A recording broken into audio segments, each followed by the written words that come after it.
avenir et une espérance.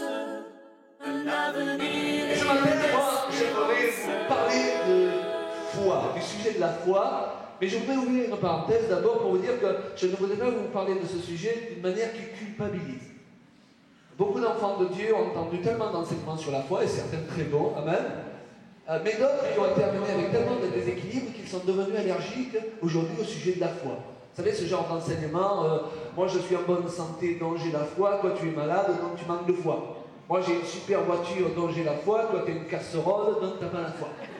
C'est vrai qu'au bout d'un moment, on n'a plus envie d'entendre des enseignements sur la foi quand ça nous est présenté comme ça. Vous savez, moi je sais ce que c'est que d'avoir un enfant qui est malade pendant 2 ans et vous priez, vous avez la foi, vous demandez aux gens de l'église de prier et il n'y a rien qui s'arrange, même les choses empirent. Vous avez envie de téléphoner à tout le monde et de dire arrêtez de prier parce que ça complique les choses. Vous connaissez ces situations? Et puis un jour, oui, votre foi finit par porter du fruit, mais ce jour-là, vous êtes dans l'humilité parce que vous n'avez pas l'impression que ce sont vos grands muscles de foi qui ont bougé le cours des choses, ok? Donc tous ces excès auxquels nous avons droit dans l'église de Jésus-Christ ne remettent pas en question les vérités bibliques. Alors il y a beaucoup de gens au sein des églises de Jésus-Christ qui se croient, ils se prennent pour des prophètes, ils prophétisent n'importe quoi, ils manipulent vos vies. Dieu m'a montré que tu dois te marier avec une telle. Mais si tu n'as pas montré à toi, dis-lui, marie-toi toi-même avec. Ne vous laissez pas manipuler par les gens. On trouve beaucoup de manipulation au sein de l'église de Jésus-Christ. Et ça sous le couvert des dons spirituels et autres. Mais ça ne remet pas en question qu'il faut que le peuple de Dieu soit composé de gens qui prophétisent. Est-ce que vous me suivez? Et que de vrais prophètes doivent se lever aujourd'hui. Malheureusement, la bonne majorité, ce sont des faux.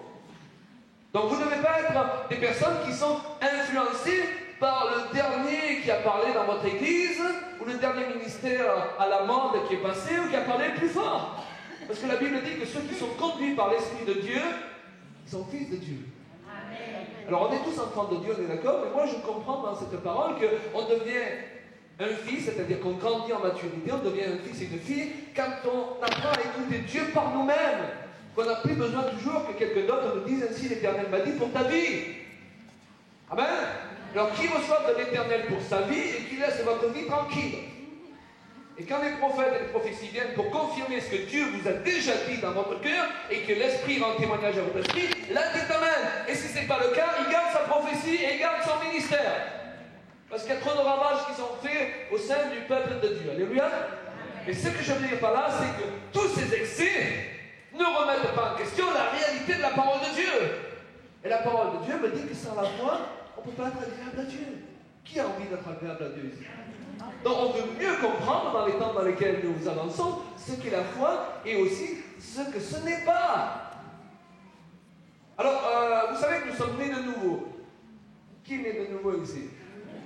Alors si un jour on a accepté Jésus-Christ comme sauveur, notre corps n'est pas né de nouveau, on a toujours des problèmes avec. Mais notre être intérieur, notre esprit est né de nouveau. Et notre être intérieur, il a un fonctionnement, au même point que notre être extérieur physique a un fonctionnement. Il doit se nourrir. L'homme ne vivra pas de pain seulement, mais de toute parole qui sort de la bouche de Dieu. Amen. Ce matin, on est à table, mettez les bavettes, on se nourrit. Alléluia.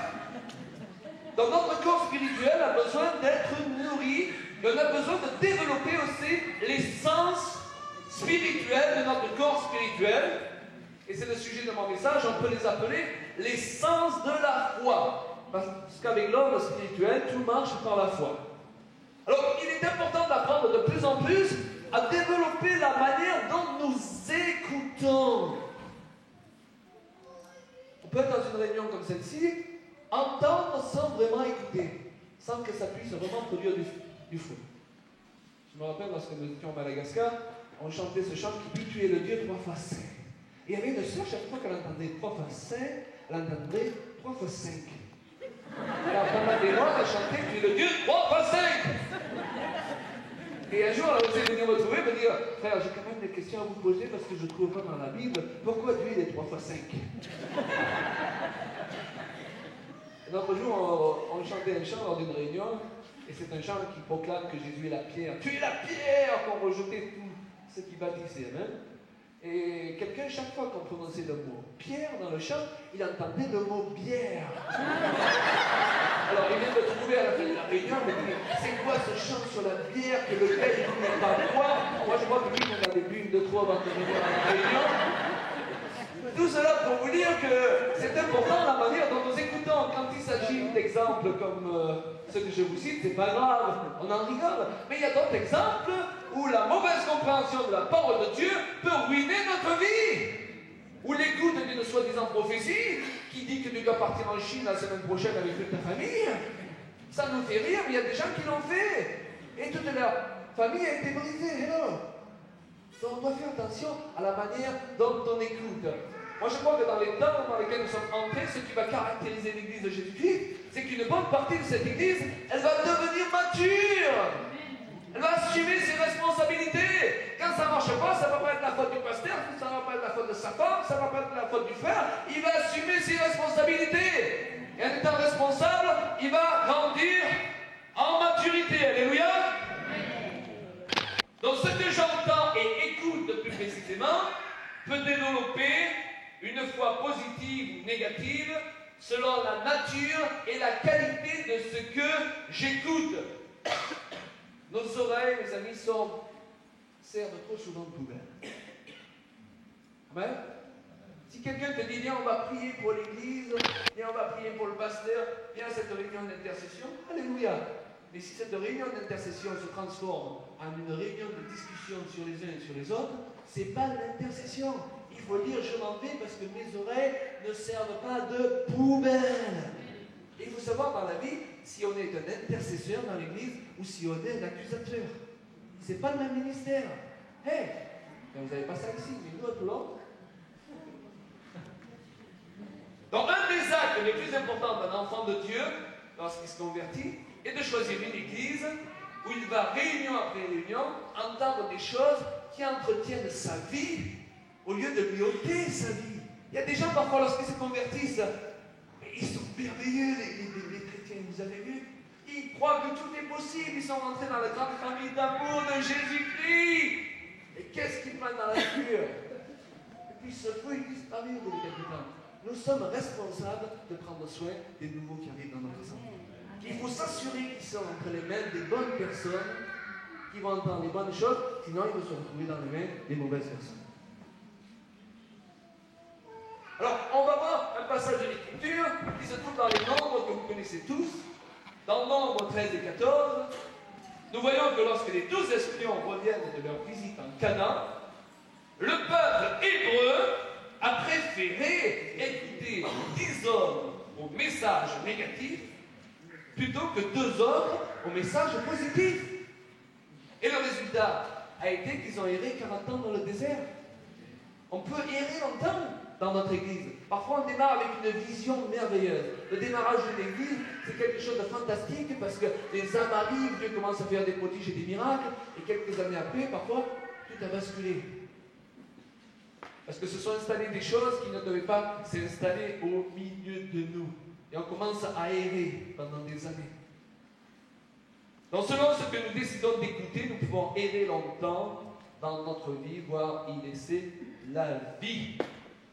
Selon la qualité de la nourriture que nous ingérons, va être engendrée dans notre corps spirituel la capacité d'agir, de marcher avec plus ou moins de vigueur dans les choses de Dieu, car la foi vient de ce qu'on entend vient de la parole de Dieu. Et quelqu'un qui est un juge, eh bien, il engendrera des juges. C'est pourquoi il est important de bien choisir ses pères spirituels. Il est important aussi dans le ministère de choisir nos conseillers. Les gens, parfois, ils croient qu'ils ont le droit de s'installer comme vos conseillers. Dieu m'a dit pour toi et ton ministère. Mais je ne veux pas savoir. C'est à moi de choisir les gens qui doivent me conseiller. Je vais déjà voir si leur vie est en règle. Je vais déjà les contrôler dans leur famille, si ça marche avec leur femme, si ça marche avec leurs enfants. Amen. Et après, je vais juger si la personne elle est en état de me conseiller et de me reprendre. Amen. C'est pas quelqu'un qui déclare j'ai reçu le ministère pour reprendre tout le monde. Reçois le ministère pour te reprendre toi. Amen. Il y a des gens qui croient qu'ils ont le discernement des esprits, mais ce n'est pas le discernement des esprits, c'est le don de suspicion. C'est pas pareil. Et s'il exerçait 5 minutes sur eux, ils seraient dégoûtés à vie. Alors écoutez avec foi. Dis-le à ton voisin, il faut écouter avec foi. De plus en plus. Ensuite, on est appelé à développer notre regard spirituel. C'est Job qui dit qu'il avait fait un pacte avec ses yeux. Hébreux 11:1, la foi est une ferme assurance des choses qu'on espère, une démonstration de celles qu'on ne voit pas. On ne les voit pas avec nos yeux de chair, mais on est appelé à les voir avec notre regard intérieur. Vous savez, de la même façon que lorsqu'Abraham et Lot se sont séparés, Lot, il a regardé les plaines vertes, il a regardé avec la chair. Mais il n'a pas vu avec les yeux de l'esprit que des années plus tard, toutes ces plaines seraient ravagées. Amen. Il faut avoir le regard de l'esprit. Si vous voulez vous marier, ne jugez pas votre conjoint sur son tour de taille ou de poitrine. Okay? Il faut que vous ayez le regard dans son cœur, que vous appreniez à connaître son âme. Alléluia. Et là, vous allez tomber amoureux de cette personne. Et après, son physique qui va vous plaire. Alléluia. Et si vous vous mariez sur un physique, après, vous ne pourrez plus supporter ni la personne ni le physique.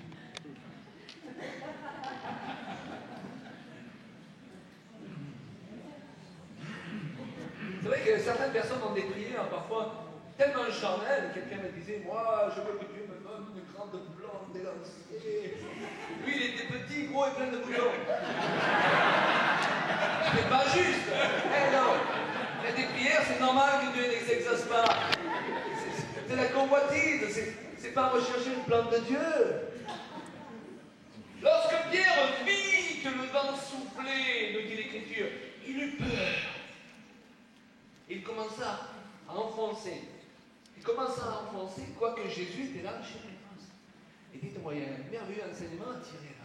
Parce que peut-être que quelqu'un se dit ce matin, il est bien gentil comme païen avec sa petite maîtresse, mais s'il y avait Jésus en personne, là on pourrait avoir une bonne réunion avec des résultats.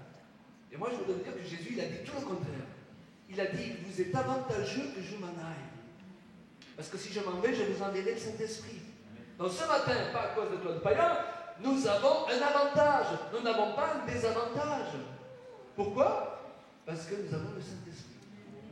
Et Jésus a dit que justement, il se passe plus de choses et que même celui qui croit en lui, grâce au Saint-Esprit, pourrait faire de plus grandes choses. Et regardez ce matin, pendant que nous avons cette réunion avec le Saint-Esprit au milieu de nous, il y a des millions d'autres réunions de par le monde avec le même Saint-Esprit. Alors que Jésus, lorsqu'il était sur cette terre il y a 2000 ans, il marchait dans son corps de chair, il ne pouvait se trouver qu'à un seul endroit à la fois. Donc dis-le à ton voisin ce matin, c'est important à réaliser. On a un avantage, on n'a pas un désavantage. Dis-le à ton épouse là. Alléluia. Et on a un avantage ce matin. On peut être béni, il y a le Saint-Esprit. Comme il ne faut rien pour nous, mais le Saint-Esprit, waouh! Il peut nous visiter par la puissance de sa parole pour retourner les situations. Il y a quelque temps, on faisait une réunion sur la ville d'Arles. Il y a un frère qui avait un bras bloqué depuis 6 mois. On n'a même pas imposé les mains. Pendant la louange, il s'est mis à lever les deux mains. Quand on a dit de lever les mains, il était complètement guéri. Amen. Alléluia. C'est la gloire pour le Seigneur. Parfois, on voudrait provoquer le miracle, il n'y arrive pas. Tu pries pour quelqu'un, tu veux tellement que le miracle arrive, il se fout la tête, il a encore plus mal à faire. Et là, tu vois, tu touches juste quelqu'un sans l'esprit, il est guéri. Merci Seigneur, alléluia. Donc ce matin, croyez que quelque chose va sortir de cette réunion. Ne perdons pas notre réunion. Alléluia. Amen. Donc dans Nombre 13 et 14, toujours, lorsque les 12 espions reviennent, ils font un rapport, non pas seulement en fonction des choses qu'ils ont vues, mais en fonction des choses sur lesquelles ils ont porté leur regard. Parce que je voudrais vous dire que les 10 et les 2, ils ont vu les mêmes choses. Les 10 et les 2 ont vu le négatif et le positif. Alors qu'est-ce qui s'est passé? 10 se sont concentrés sur le négatif et 2 ont choisi de se concentrer sur le positif. Dans une église, on est tous capables de voir ce qui va et ce qui ne va pas.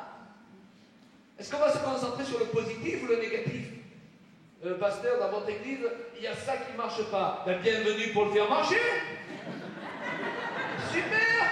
Juge personne, essaye d'abord de le faire marcher. Et si tu ne fais pas mieux que les autres, tu te tais. Amen? Les gens disent parfois, il n'y a pas assez d'onction ici. Ben, fais-la venir. Sois un chrétien thermostat au lieu d'être un chrétien thermomètre.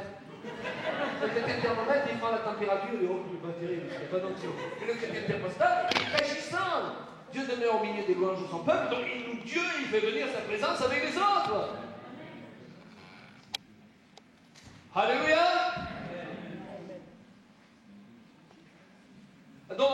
n'ont pas vu que du mauvais, et les deux n'ont pas vu que du bon. Et la foi, vous savez, c'est pas nier le mauvais, mais c'est ne pas le considérer. Il dit qu'Abraham ne considéra point que son corps était déjà usé. Il n'a pas nié. Et là aussi, beaucoup de gens parfois confondent la foi avec l'autosuggestion. Je suis malade, je dis je ne suis pas malade, je ne suis pas malade, je ne suis pas malade au nom de Jésus. C'est pas ça la foi. La foi, c'est s'approprier la guérison acquise à la croix. Mais si je dois m'approprier la guérison, c'est bien parce que je suis conscient que je suis malade. Sinon, je n'en ai pas besoin. Tu as un accident de voiture, tu saignes, on te dit, oh, vous saignez, tu dis, non, non, je saigne pas, c'est du ketchup. C'est pas du ketchup, tu saignes. Tu mens, c'est pas la foi, ça. Mais oui, tu peux compter sur le Seigneur pour qu'il te guérisse, et au lieu de trop concentrer ton attention sur tes problèmes, tu vas concentrer ton attention sur Christ qui te guérit et qui va t'aider. Alléluia. Est-ce que vous voyez la différence? Parce que c'est vite fait de se mélanger les pinceaux. La foi consiste à appeler les choses qui ne sont pas comme si elles étaient, non pas d'appeler les choses qui sont comme si elles n'étaient pas. Vous réfléchissez à la maison.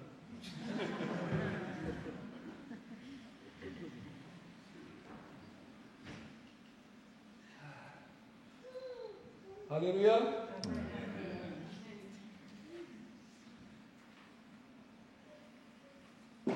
Dans la foi, c'est travailler à ignorer le mauvais.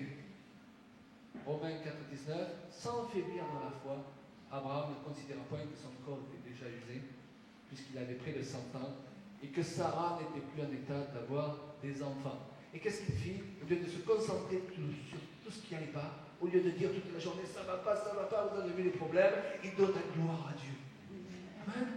Ces moments de louange, ils sont importants. On donne gloire à Dieu. On l'a chanté tout à l'heure, le diable veut attirer notre attention sur ce que Dieu n'a pas encore fait dans notre vie.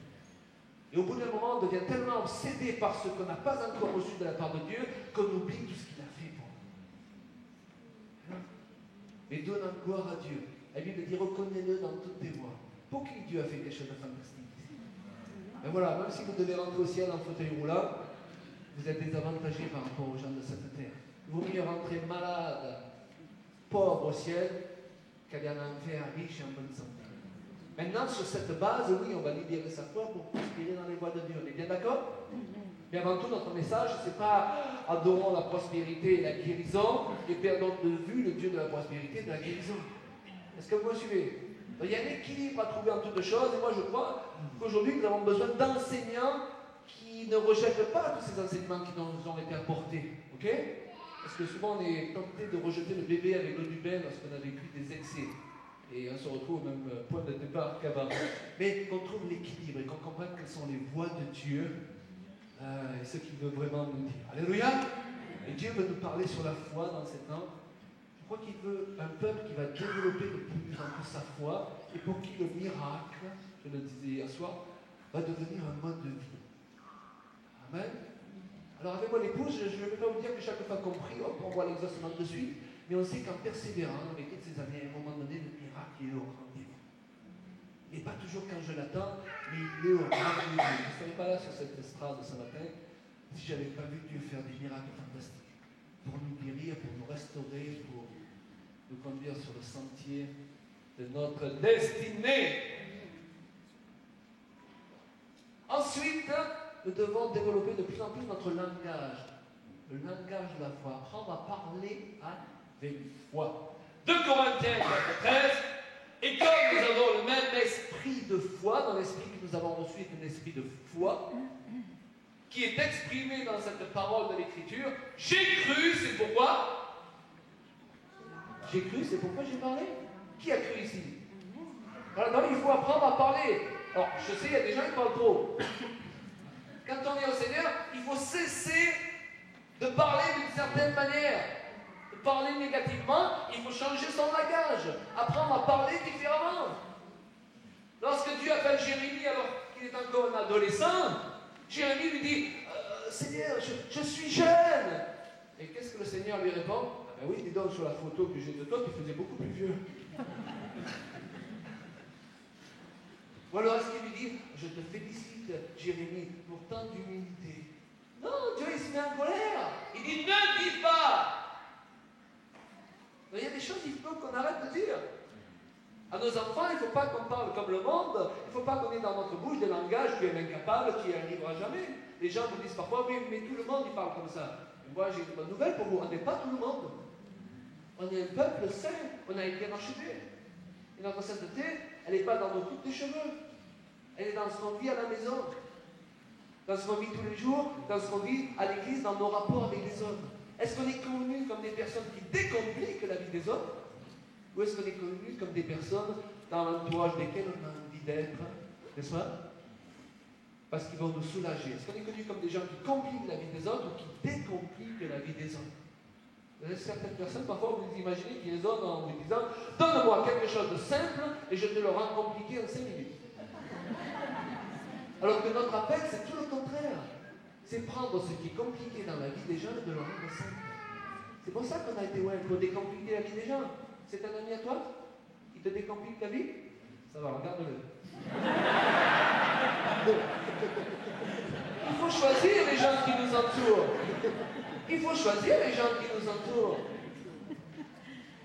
Parce qu'on est agressé tous les jours. Vous avez vu que le diable nous agresse tous les jours à la télé, à la radio, dans la rue. Toujours des paroles négatives pour nous faire penser d'une manière négative, pour créer la peur, afin qu'il nous arrive, selon cette loi spirituelle, ce que je crains, c'est ce qui m'arrive. Si en plus on vient dans l'église et les gens nous demandent de morale, je ne sais pas où il faut aller.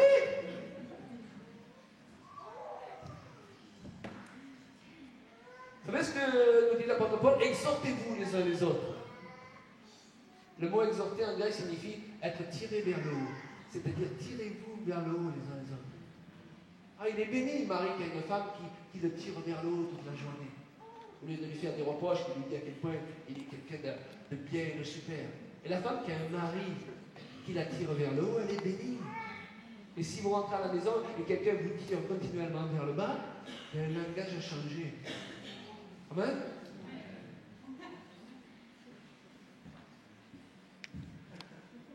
Ah, ça fait du bien la parole de Dieu.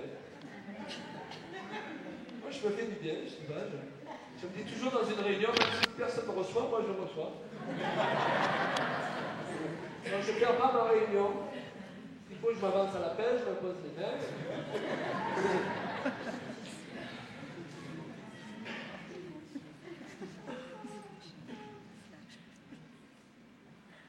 Les 10 espions, les communiquèrent la crainte à tout le peuple par leurs paroles qui mettaient en relief tous les aspects négatifs du pays de Canaan. Alors on va lire le texte parce que c'est important, parce qu'on voit la progression. On voit ces gens qui commencent à parler, et comme quelqu'un qui commence à parler négativement à un moment donné, il ne sait plus s'arrêter et il est pris par ses propres paroles. Alors voici ce qu'ils racontèrent à Moïse. Nous sommes allés dans le pays où tu nous as envoyés. À la vérité, donc il y a une part de vérité. Dans tout mensonge, il y a une part de vérité. À la vérité, c'est un pays où coule le lait et le miel, et en voici des fruits. Ah, ben ça démarre bien, c'est super. Mais, pourquoi il y a mais là? Vous connaissez ces mais? Quand votre fils vous dit, papa, je ferai ce que tu m'as demandé de faire, mais, pasteur, je suis d'accord avec vous, on va faire ça, mais, c'est mais. Mais le peuple qui habite ce pays est puissant. Les villes sont fortifiées, très grandes. Alors là, je vois le moral du peuple qui commence à baisser.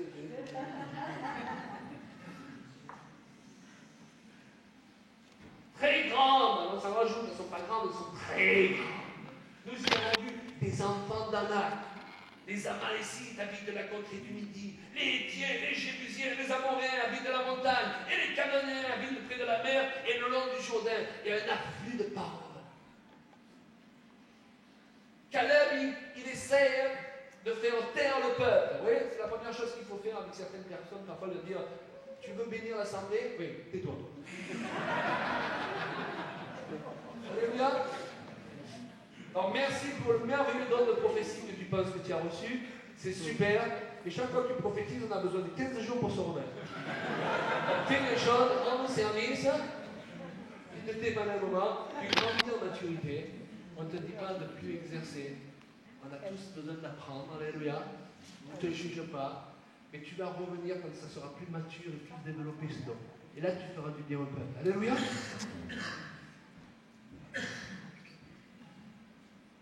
Alors Caleb libère le peuple qui murmurait contre Moïse.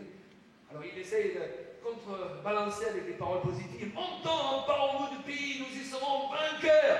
Mais, là aussi, deuxième mais, les hommes qui étaient allés avec lui dirent, nous ne pouvons pas monter. Ah, tu l'as dit, tu peux pas. Mais tu peux pas, tu n'as pas besoin de prier. Tu viens pour qu'on prie, tu as dit que tu ne peux pas. Ne me fais pas prier. Parce que quand on prie, il faut s'accorder à deux dans la foi que quelque chose va se produire. Et est possible.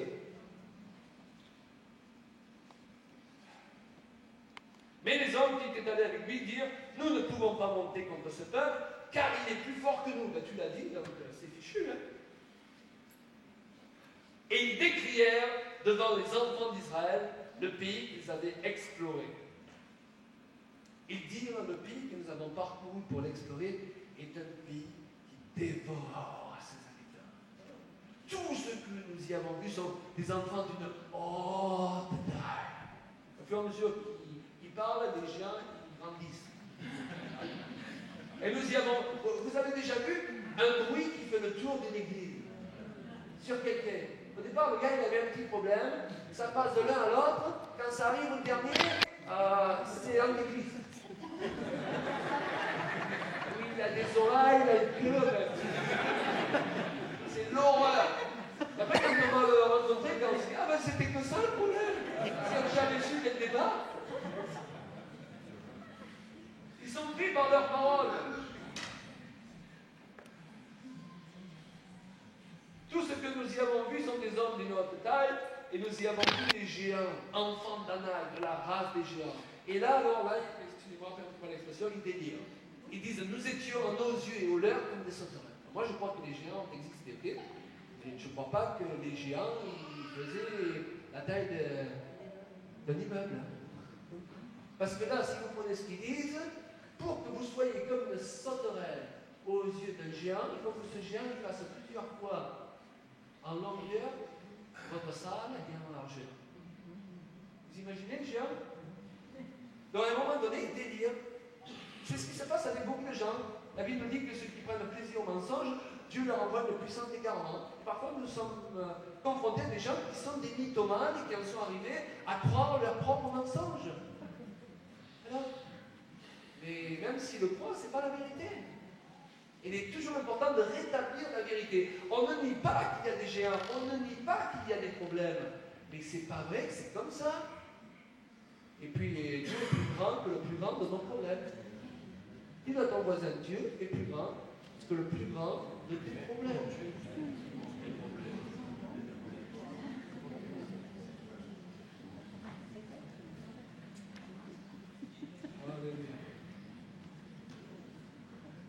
Alors Caleb essaye encore de faire taire le peuple, mais c'est trop tard.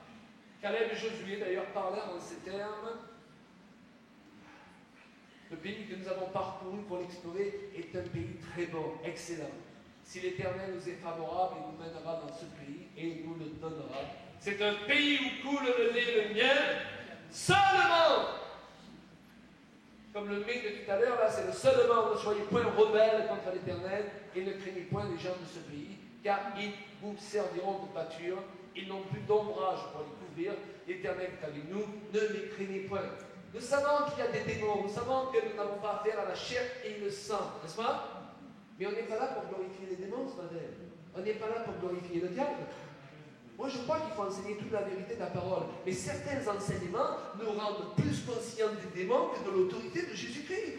Après certains enseignements, les gens qui sortent de l'église, ils ont peur de tout. Or, la peur est le contraire de la foi. La peur court-circuite la foi. Lorsque Pierre, marchant sur l'eau, quoique Jésus soit là en personne, lorsqu'il eut peur, il a coulé. Jésus l'a pas empêché de couler.